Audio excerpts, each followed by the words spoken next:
Hi, this is Cordelia, and today's Business Builder video is an answer to a question I received. How do I name my business Facebook group?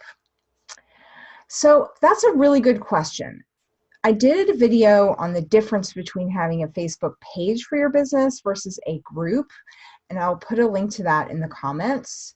But today's post is on what if you have a group, how do you name it? So what you want to do is, number one, is you want to think about who your target customer is.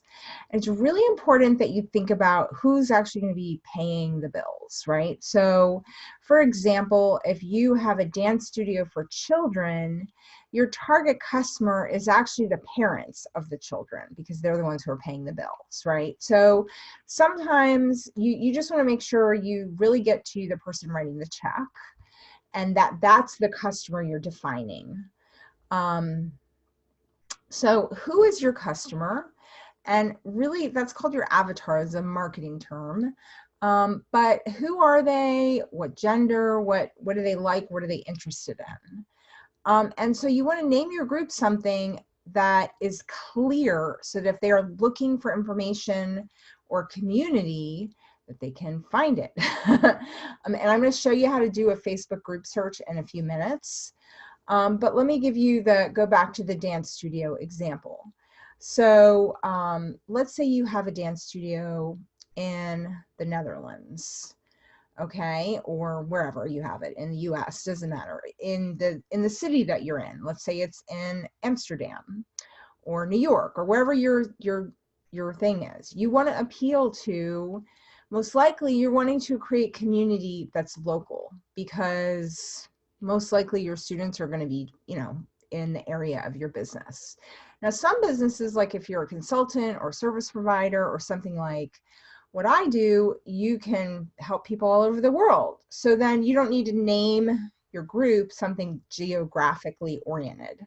So for the dance studio example, you might want to name your group Dance Fun in the Netherlands, or Family Dance Netherlands, or dancing, I don't know. Okay, there's just a few suggestions. But you would definitely want to put, or you could even get really specific, like Family Dance in Amsterdam. So that would be like a geographic business. Let's say that you have like a restaurant and you want to create a group. Maybe you want your group to be more of a community, so maybe you would have it be like fans. So you could be like the Italian Cucina fans. But you still want it to be kind of geographic. Your goal with this group is to engage your customers. And so really think about, number one, who the customer is and what they would be interested in engaging in that's related to what you do. So maybe if you have the restaurant and it's all your own cooking and recipes, you start a local cooking group around Italian food because those are all people that are interested in Italian food. So you don't necessarily want to name your group like Italian restaurant. You want it to be like favorite Italian recipes, something like that, so that it's fun for the people in it. As you can hear, I'm actually not that great at naming Facebook groups or classes or anything, despite the fact that I run Facebook groups and teach classes. So the other thing you should do is talk to your peer group and be like, hey, I'm thinking about this name. What do you think about that name? Just kind of feel out some names for what feels right. But the really big important goal is to target your customer and to make it something they value or enjoy. So it may be that like you want to do fun recipes, or maybe if you are a service provider, you want to start a group where people can ask questions related to what you provide a service in. So if you provide a service in accounting, maybe you want to start a group about, bookkeeping basics for small businesses or something like that. And so the group is of interest to your potential customer and other people too. Like it's not like everybody who joins your group is going to hire you. That never happens. You want to look at like a 5 to 10% conversion rate would be awesome. So if you have 1,000 members in your group, maybe you'll get 100 customers out of that. And of course that changes a lot depending on what you do. But so it could be something they enjoy, but like the bookkeeping may not be a fun thing, but it's something they value. And the final thing you want to do when naming your group is you want to make sure that it's the topic of the group is something that you have relative ease in generating content for.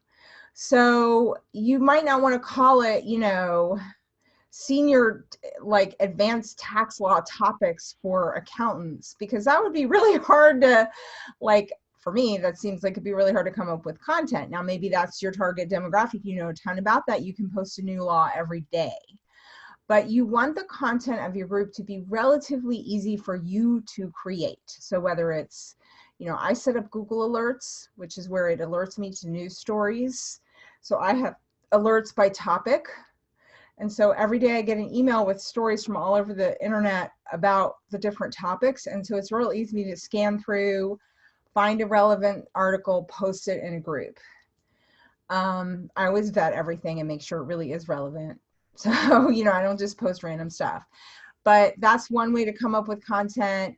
Another way is to do videos. And so you want to make sure that your video topics are something you can come up with. So it has to be something you're comfortable generating content around. So those are my 3 tips on creating Facebook groups. Number 1, define your customer and make sure that the group appeals to that customer. Number 2, make sure that the group content is something that the customer either values if it's more professional or enjoys if it's more personal, or maybe both. And then finally, you want to come up with a group idea that is something that is relatively easy for you to come up with stuff to put in the group. So those are my top 3 tips for naming Facebook groups. And now I want to show you quickly how to do a search on Facebook so you can make sure that you don't come up with a group that like everybody else has already used. You want to try to come up with a name that is unique. So I'm going to go ahead and share my screen with you. So when you're in Facebook, you have a search bar up here, right? So I use this example of the dance group in the Netherlands. I called it Dance Learning Fun, Netherlands, and then when you hit search, and when you do a search, you have all these choices come up. You have all, posts, people, photos, videos. You want to scoot all the way over to groups. And then it will just show you, Facebook is showing you groups that it thinks are related to those words that you typed in. So sometimes you put in a name idea for a group and there's like 100 other groups that have exactly the same name. Other times like this one, there is not even one. And then if I went to, you know, if I drill down to like Amsterdam, it's going to be even less, so, or the same amount. So that's how you do a search in Facebook groups to see if there's groups already out there. And I suggest that if there are groups that are similar to the one that you want to create, whether they be in a different town or just a slightly different service, that you join the group and lurk. Lurk means you check it out, you read the posts, and just see what you notice other people are engaged with, what they like, what they don't like, what they respond to. And that will also help you with your group know what kind of content to post. And so those are my tips for how to start a Facebook group for your business, how to name it. Please feel free to comment with the name of your group if it's public. Please feel free to comment with your questions. And I would love to learn more about your business as well. So I hope you guys have a great day. Thank you for tuning in. Please like and subscribe to this video as well and my channel.